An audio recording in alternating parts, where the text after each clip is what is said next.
The Sierra Summit will allow you to run the ultrasound software concurrently with any other test protocol. The way you do that is start an exam, and in the navigator, before you select any other test protocol, you just select ultrasound and select ultrasound concurrent and then choose a site. What that will do is launch ultrasound in a separate window that's floating on top of the other test protocol.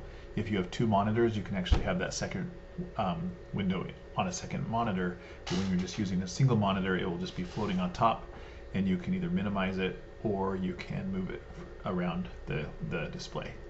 And so once the ultrasound window loads, you can see the top right corner here allows you to move that ultrasound window wherever you want, and then you can go back into your navigator and select any other test protocol that you want, nerve conduction, EMG, whatever you want, and load that test protocol second.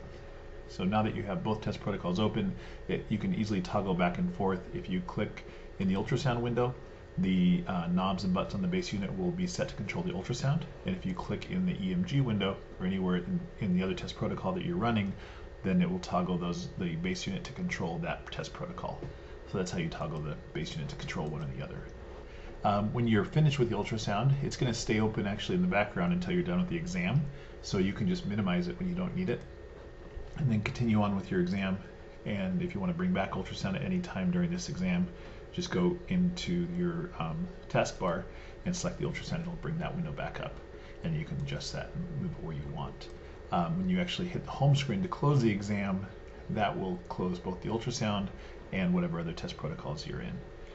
If you go into the navigator, you'll want to be aware that with ultrasound, you cannot run both ultrasound and ultrasound concurrent at the same time, so you have to choose one or the other.